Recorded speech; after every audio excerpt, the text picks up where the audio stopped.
In the news tonight, more than 500 COVID cases and one more death recorded. Politicians call for managed lockdown. And Fiji restrictions similar to level 3 lockdown in New Zealand.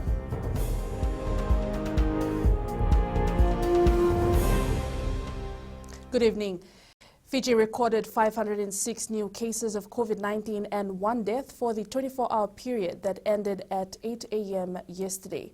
Permanent Secretary for Health Dr. James Fong says the COVID-19 death today was a 55-year-old woman from Nambua. Dr. Fong says the ministry response team attended to her at a medical facility and transferred her to the CWM hospital after she reported having severe symptoms of COVID-19.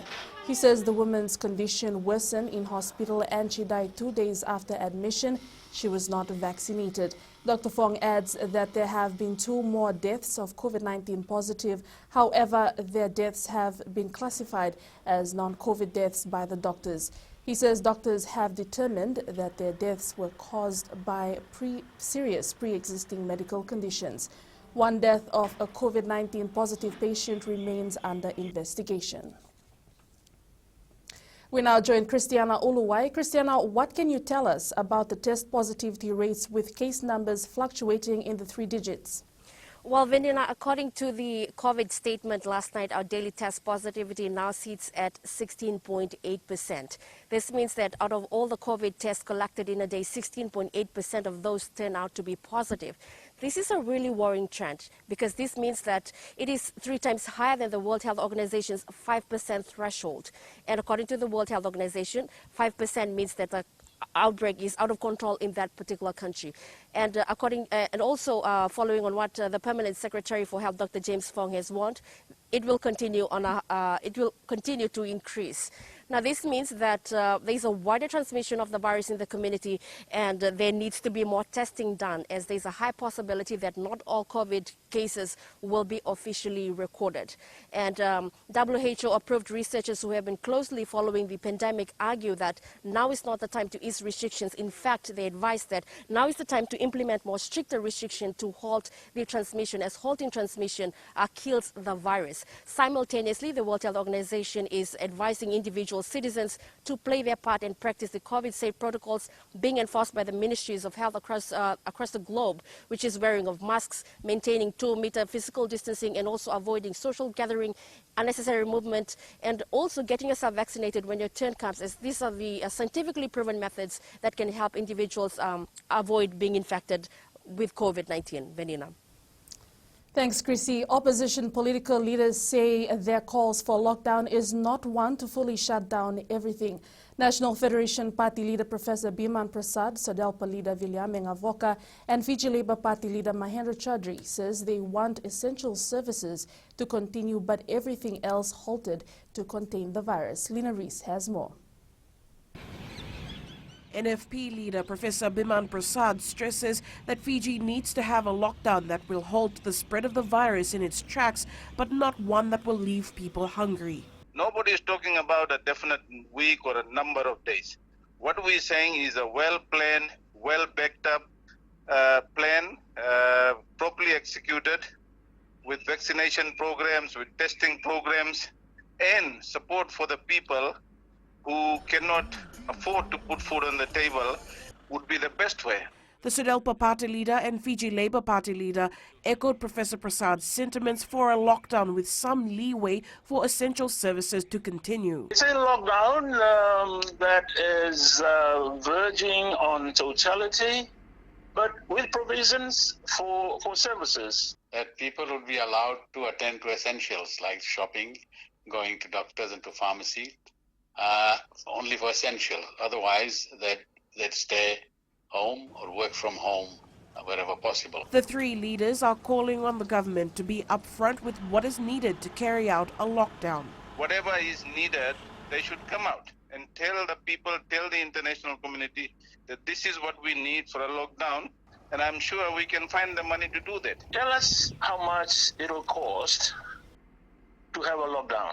We need to know how much, and let the people know, and then we can find the money for it. in government's view, the economy can't afford it. I don't necessarily agree with that. I think people's health comes before the economy. But nonetheless, I personally feel that a lockdown should still be considered. However, Prime Minister Vorenga Bainimarama has made it clear that a period of 28 days of a hard lockdown, as some are calling for, cannot be strictly enforced everywhere in Fiji, and experts have said it would not kill off the virus. Bainimarama adds that a lockdown would kill jobs and it would kill Fiji's future. Lena Rees, FBC News. A lockdown in areas affected by COVID-19 for several weeks at a time to help halt the transmission of the virus can be very difficult to sustain for a country like Fiji.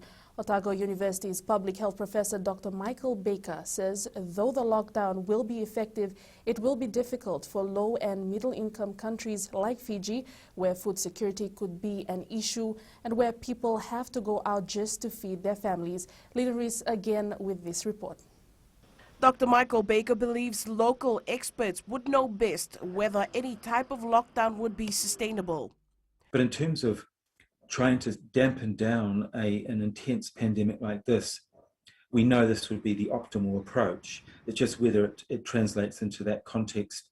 Really, it's up to the people on the ground there who know the setup as to whether that can work. New Zealand Defence Force medical doctor, Dr. Naomi Goff, who is currently assisting the Health Ministry in Suva with the OSMAP team, says the current restrictions in Suva is equivocal to a level 3 or level 4 lockdown in New Zealand.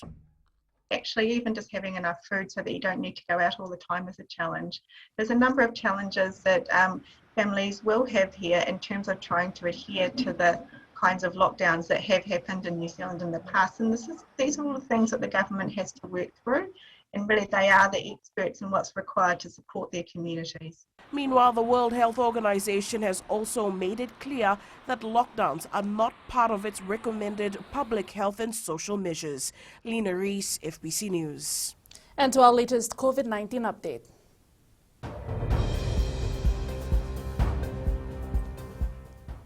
Fiji recorded 506 new cases of COVID-19 for the period ending at 8 a.m. yesterday. There was also one death.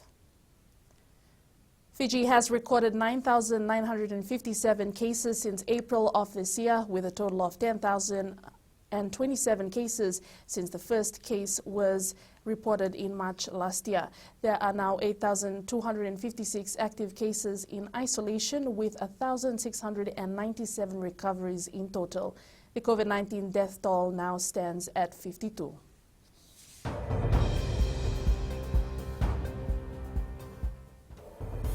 Up ahead, business process outsourcing industry welcomes no jab, no job. And social gatherings stop arrest list.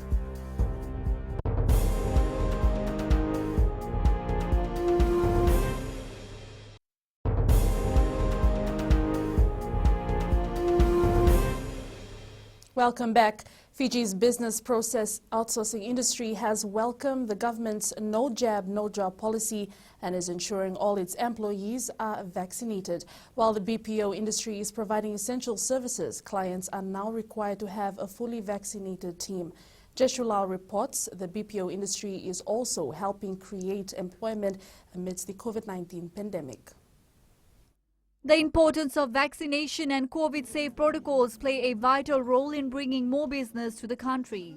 As such, Fiji's BPO industry is working towards a 100% fully vaccinated workforce. Now, most of our clients have this requirement that they want a 100% vaccinated workforce.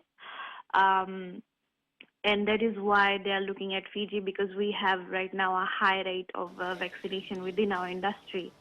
And it's so encouraging and enlightening to see that the government has now pushed forward the no jab, no job campaign, which works perfectly, and it sort of builds greatly to what we are advocating for as an industry.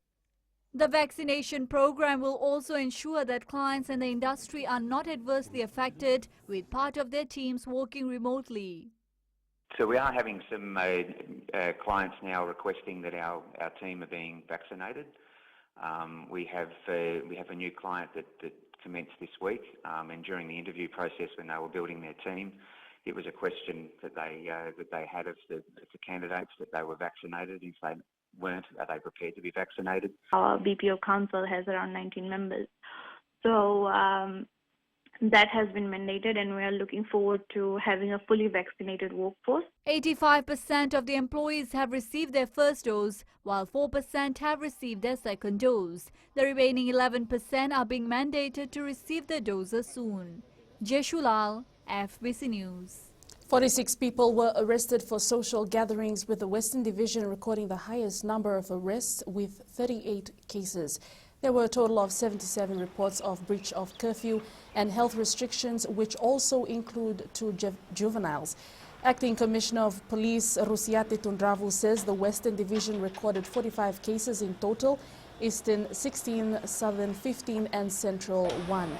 He says 5 people were arrested for breach of curfew in the West, 38 were for social gathering. 7 men were also arrested for drinking kava in a village hall in Ba. The 16 arrests made in the Eastern Division were for breach of curfew and failure to wear a mask. Of the 15 arrests recorded in the Southern Division, 7 were for breach of curfew and 8 for social gathering breach. The lone arrest made in the Central Division involved a 39-year-old man who was moving around in public during curfew hours.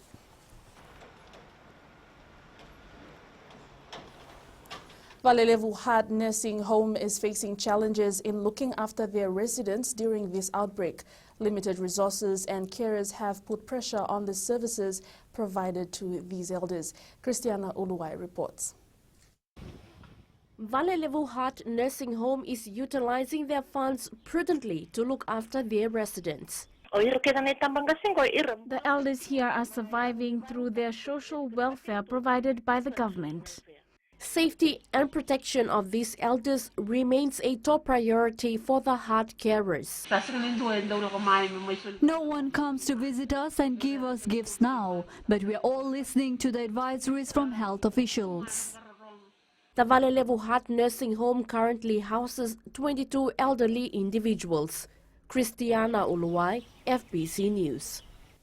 Caring about the environment and advocating the importance of sustainable development is key in this modern era, with the impacts of climate change taking a toll on many countries, including Fiji.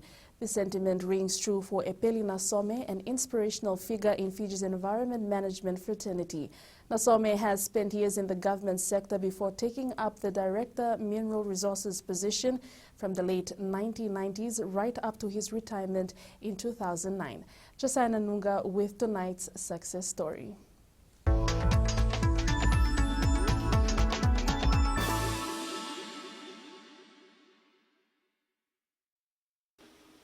Raised in a humble setting, this Nawamangi Narunga native never thought he would pursue a career that would take him to greater heights and bring him this far in life. Through the years to about 1991, I think so I got recognized, so I became a senior town planner. But again, during as I developed from being a town planner to senior town planning, that's where we saw that, that's where the government saw that an environment unit needs to be formed. Upon completing his studies at the Auckland University in the early 1990s, this father of 3 spearheaded a team to formulate the Environment Management Act, which is instrumental in the fight against climate change and the exploitation of our ecosystem. One stage was like a 2-man or 3-man department at that time. It became a department. So again, we were then faced with a challenge to the formulation of the legislation, the Environment Management Act.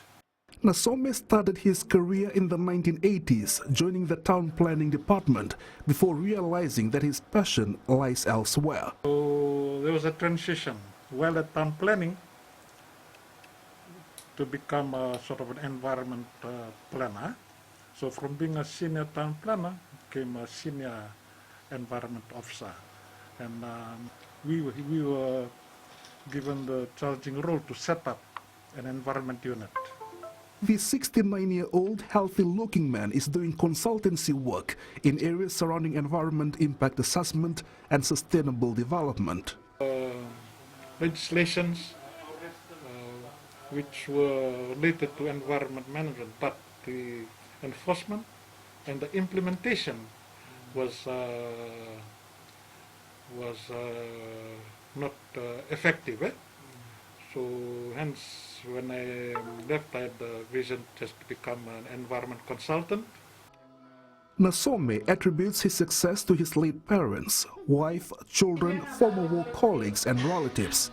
His advice to aspiring environmentalists is to look at life and take it seriously. Chosaya Nanuga, FBC News.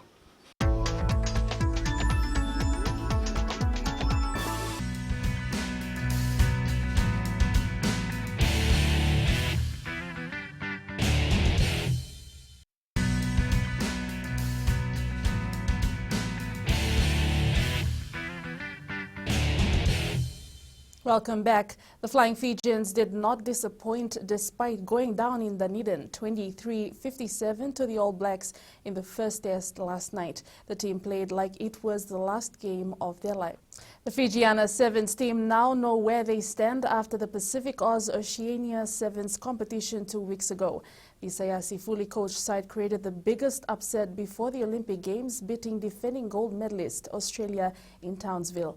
Karani Tavi reports the team wants to continue that momentum heading into the Olympic Games at the end of the month. One of the areas that we've been focusing on the last few days, that is to manage the game until the last minute. We did that against Australia. We feel that we are okay with our fitness, with our defense strategy, with our tech restarts, and how we can manage the game on a transitional. Fiji is pooled with 3 powerhouses for the Olympic Games: Canada, France and Brazil. Sydney Roosters were forced to grind out a 22-16 win against Bulldogs in round 17 of the NRL last night. The Roosters led 22-16 when with 20 seconds remaining. It was Sam Walker that stunned Bulldogs players and teammates by running backwards until the full-time siren sounded. As England prepares for the Euro 2020 final against Italy, the significance of the Three Lions' first major final in 55 years is not being taken lightly by captain Harry Kane. The Wembley decider will be an opportunity for Kane and his teammates to go down in history and win a maiden European title. Argentina is the new winner of the 2021 Copa America title after defeating Brazil 1-0 in the final.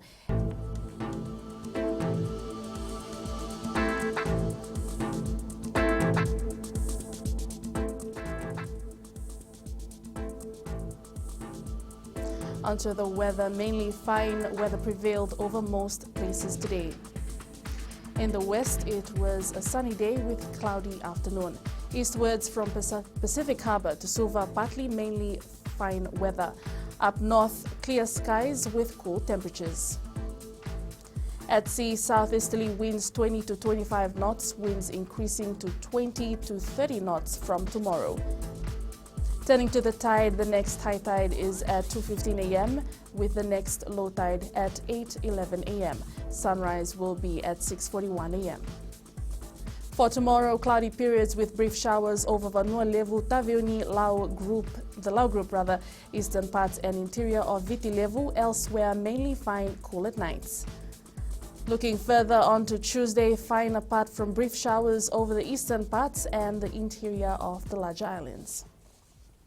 Recapping our main stories, more than 500 COVID cases and 1 more death recorded. Politicians call for managed lockdown and Fiji restrictions similar to level 3 lockdown in New Zealand. For these stories and others, you can tune in daily to our sister radio stations Gold FM. To our poll question, this week we're asking, are you satisfied with the Sevens team named for the Olympics? Visit our FBC News website to answer. Send us newsworthy pictures and videos. Email fbcnews@fbc.com.fj or share it with us via our various social media accounts. You can also download our FBC app to keep updated with the very latest news and sports and listen to our 6 radio stations live. That's our news for this evening. I'll see you again tomorrow. Modemanda.